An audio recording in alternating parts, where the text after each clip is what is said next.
جو دودھ پیتے بچے ہیں وہ نعرے لگا رہے ہیں، نان واوے کلمہ پڑھنے کے بعد اور اپنے آپ کو عاشق کہنے کے بعد، غلامی رسول میں موت قبول ہے کے بعد، یہ نعرہ لگانے کے بعد بھی بندے کو سمجھ نہ آئے یہ قسمت کی بات ہے، وہ رب کے آگے بیٹھ کر روئے کہ یا اللہ تو نے میری قسمت میں بلے کا لکھ دیا، یا اللہ میری قسمت میں شیر کا تیر کا میری قسمت میں کیوں نہیں آیا لبیک، وہ رب کے آگے گڑ گڑائے یا اللہ میری قسمت میں بھی لبیک کا نعرہ لکھ دے۔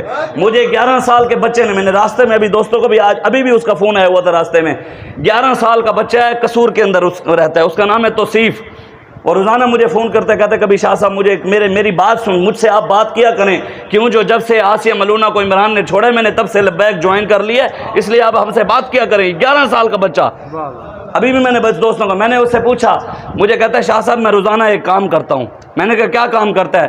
وہ 11 سالہ بچہ توصیف مجھے کہنے لگا، کہتا ہے میں روزانہ اپنے دوستوں کے ساتھ مل کے، اس کے دوست کتنے بڑے بڑے ہوں گے، 11 سال کے بچے کے دوست کتنے ہوں گے، 10 سال کا، 9 سال کا، 8 سال کا، 12 سال کا، 11 سال، اتنے ہی ہوں گے نا۔ وہ کہتا ہے میں روزانہ اپنے دوستوں کے ساتھ اپنی گلی میں نکل کر فرانس کے خلاف احتجاج کرتا ہوں۔ یار سمجھ آنے کو ہے اس کو آ جائے اور دنیا داروں کو نہ سمجھ آئے۔ پھر اس نے آگے مجھے بات کی، کہتا ہے شاہ صاحب نے میں بچوں کے اپنے دوستوں کے ساتھ نکل کر گلی میں نعرے لگاتا ہوں نا، فرانس کا جو یار ہے غدار ہے، فرانس کا سفیر نکالو، پھر لوگ مجھے باتیں کرتے ہیں، لوگ مجھے گالیاں بھی دیتے ہیں، شاہ صاحب مجھے چھوٹے سے ہو تو کس طرف؟ میں کہتا ہے شاہ صاحب اس وقت مجھے دکھ ہوتا ہے۔ میں نے کہا پریشان نہ ہوا کر، بابا جی فرماتے تھے یہ جبر و قہر نہیں، یہ عشق و مستی ہے کہ جبر و قہر سے ممکن نہیں جہاں بانی۔ میں نے کہا یہ اللہ کا شکر ادا کرو کہ اس پرفتن دور میں آپ لبیک کے ساتھ کھڑے ہو گئے ہو۔ اور گستاخن بتائیں، ہم نے سنا تھا کہ 1954 کی تحریک کے اندر جب تحریک ختم نبوت چلی، نوجوان کو پکڑ کر جب تھانے میں لے گئے، اس کو کہا کہ افسر نے کان پکڑ لے، اس نے کان پکڑ لیا، اس نے کان پکڑ کر افسر نے کہا بتا تجھے کتنے چھتر ماروں؟ نوجوان نے تاریخی جواب دیا، اس نے کہا کہ جتنے تو جہنم میں سہ سکے اتنے مجھے مار لے۔ ہم نے یہ سنا تھا، پڑھا تھا، دیکھا نہیں تھا، دیکھا ہے لیکن رب نے ہمیں دکھایا بھی ہے۔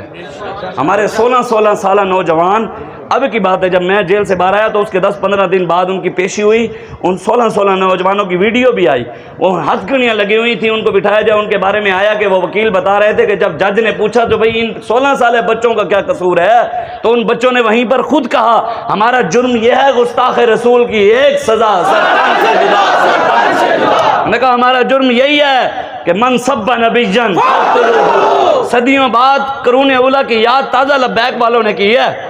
آپ نے کبھی حضرت ابو دجانہ کی چال کو دیکھا ہے؟ دیکھا ہے آپ نے؟ حضرت ابوبکر صدیق کی جو اللہ اور اس کے رسول کے دشمنوں کے آگے آپ چلے تھے، اس چال کو دیکھا ہے؟ حضرت عمر فاروق کی، عثمان غنی کی، مولا علی کی، جب آپ نے عمر بن عبد ود کو سر اتارا تھا اور شعر پڑھے تھے، نصر الحجارۃ من صفاحت رأیہ ونصرت رب محمد بثوابی، مولا علی یہ شعر پڑھ رہے تھے اور یوں سینہ چوڑا کر کے چل رہے تھے۔ یہ کبھی آپ نے چال دیکھی ہے؟ پڑھی تو ہے نا کتابوں میں۔ ہم اپنے بڑوں حضرت ابو دجانہ کی چال کو دیکھا جو بابا جی کہتے ہیں الذی عاہدنی یا خلیلی، وہ چال ہم نے بابا جی سے سنی، کتابوں میں پڑھی، دیکھی تو نہیں نا؟ دیکھی ہے ہم نے؟ حضرت خالد بن ولید کی چال کو دیکھا؟ 3.5 لاکھ کی فوج کھڑی تھی سامنے حضرت خالد بن ولید کے، اور صحابہ کی تعداد ایک روایت میں 36,000، ایک روایت میں 30,000۔ حضرت خالد بن ولید سے حضرت ابو سفیان، آج مولوی صاحب حضرت ابو سفیان کو بھونکتے ہیں جنہوں نے 2 آنکھیں حضور پر قربان کر دیں، اور کچھ سید بھی ہیں جو حضور کی نسبت پتہ نہیں کہاں لے کر جا رہے ہیں۔ آپ پھر بھی ان کے پیچھے کھڑے تو ہیں، مجھے تو آپ کی قسمت پتہ نہیں، پھر قیامت والا دن لعنت تو 2 ہی لگنی ہے، ایک میرے آقا و مولا کی لگے گی اور ایک شیطان کی لگے گی۔ ہاں میرے آقا کے پیچھے نبی، صحابہ، غوث، قطب، ابدال اور سارے پیچھے ہوں گے، اور ادھر سارے شیطان کے پیچھے اللہ کے بھی گستاخ، رسول اللہ کے صحابہ کے سارے ادھر کھڑے ہوں گے۔ آج ہم اپنی لائنیں سیدھی کریں، جو ہمیں بابا جی بتا کر گئے ہیں وہ لائن صرف رسول اللہ کے دروازے تک جاتی ہے، ہاں اس پر ہم نے کھڑے ہونے، اپنے عقیدے پر پختہ کھڑے ہونے ہیں۔ حضرت خالد بن ولید سے حضرت ابو سفیان نے پوچھا جناب بتاؤ ہم نے 3.5 لاکھ بندہ ہے وہ ہمارے پاس 30,000 ہیں، بتاؤ انہوں نے پہلے اپنا 60,000 کا لشکر بھیجا ہے، ابھی یہ لڑے گا 2,90,000 پیچھے کھڑا ہے، آپ بتائیں کتنے لے کر جائیں گے؟ حضرت خالد بن ولید نے کہا 30 صحابہ دے دیں۔ کتنے؟ 30۔ کتنے صحابہ؟ 30۔ حضرت خالد بن ولید کو حضرت ابو سفیان نے کہا جناب اللہ کے بندو آپ نے صحابہ کو شہید کروانا ہے کہ بندے تو زیادہ لے کر جاؤ۔ حضرت ابو سفیان نے کہا جناب 30 اور دے دیں۔ حضرت خالد بن ولید نے کہا 30 اور دے دیں، 60 صحابہ کے علاوہ ایک بندہ بھی میں نہیں لے کر جاؤں گا زیادہ۔ 60 صحابہ کو لے کر حضرت خالد بن ولید چل پڑے۔ وہ انداز کیسا ہوگا جب وہ چلے ہوں گے؟ خدا کی قسم ہم سوچتے ہیں تو ہمارے رونگٹے کھڑے ہو جاتے ہیں ایمان تازہ ہو جاتا ہے، ہمارے سینے اور چوڑے ہو جاتے ہیں، ہمارے رب پر توکل مضبوط ہو جاتا ہے کہ نہیں 60 صحابہ سے اگر حضرت خالد بن ولید لڑ سکتے ہیں تو لبیک بھی تھے، پوری دنیا سے کفر نہ لڑتے رہی ہے نا۔ یہ کوئی مانے یا نہ مانے، تلخ حقیقت یہی ہے کہ پوری دنیا کا کفر ایک سائٹ پر کھڑا ہے، پوری دنیا کا کفر، اور 56-57 اسلامی ممالک کے حکمران بھی ان کے ساتھ کھڑے ہیں، ان کے یار بھی، ان سب کے مقابلے میں ایک جماعت کھڑی ہے۔